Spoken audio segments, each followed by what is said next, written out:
WhatsApp guys, আমি রাফি। তোমরা দেখছো রাফি গেমিং লাইভ। তো গাইস, এই অবস্থা সবার আশা করি তোমরা সকলে অনেক অনেক ভালো আছো। গাইস, ফাইনালি দুপুরের পর থেকে তোমরা কেউ ফেসবুকে ঢুকতে পারতেছো না। সো ফেসবুক কিন্তু অফ করে দিছে, তোমরা কোনোভাবে ফেসবুকে ঢুকতে পারবা না। সো আজকের এই ভিডিওতে আমি তোমাদেরকে বলে দেবো তোমরা কীভাবে ফেসবুকটা ওপেন করবা এই বন্ধ থাকা অবস্থাও। সো ভিডিওটা শুরু করার প্রথমে তোমাদের সকলের কাছে একটা ছোট্ট অনুরোধ, যে বন্ধুরা চ্যানেল নতুন এসো প্লিজ ভাই ভিডিওতে একটা লাইক দিয়ে দাও আর চ্যানেলটাকে সাবস্ক্রাইব করে দাও। তো চলো গাইস, ভিডিওটা শুরু করা যাক। সো এখন তোমরা অনেকে বলতে পারো ভাই এই ফেসবুকটা কেন বন্ধ করছে, তোমরা জানোই ভাই এই ফেসবুকটা কেন বন্ধ করা হয়েছে আজকে। সো এটা ভাই বলে লাভ নাই, আর বন্ধ করে কোনো লাভ নাই, তোমরা সবাই ফেসবুকটা ইউজ করতে পারবা। সো যারা যারা জানো না, শুধুমাত্র তাদের জন্য ভিডিওটা। তোমরা প্লে স্টোর থেকে যে কোনো একটা ভিপিএন ডাউনলোড করে নেবা, 11 ভিপিএন, অথবা তোমরা এখানে সিকিউর ভিপিএন, তোমরা এই দুইটা থেকে যে কোনো একটা ভিপিএন প্লে স্টোর থেকে ডাউনলোড করে নিবা। তোমরা দুইটা থেকে যে কোনো একটা ভিপিএন ডাউনলোড করবা।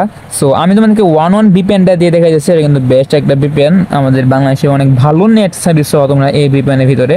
সো জাস্ট তোমরা এখানে 11 ভিপিএনটা কানেক্ট করবা, অ্যান্ড কানেক্ট করার পর যখন ফেসবুকে ঢুকবা, অ্যান্ড আমাদের ফেসবুকে কিন্তু ঢুকে যাবো। দেখো কোনো সমস্যা নাই, তোমরা এই ব্যান থাকা অবস্থা ফেসবুকটা ভালোভাবে ইউজ করতে পারবা। তো এগুলা ব্যান করে কোনো লাভ নাই আমাদের দেশে। সো আজকের এই ছোটোটা ভিডিওটা এই পর্যন্ত। ভিডিওটা ভালো লাগলে অবশ্যই লাইক দিয়ে দেবা, আর তোমাদের বন্ধুদের মাঝে ভিডিওটা শেয়ার করে দাও, অ্যান্ড তাদেরকেও ফেসবুক ইউজ করতে দাও। সো নেক্সট ভিডিওতে দেখো অবশ্যই, বন্ধু টেক কেয়ার।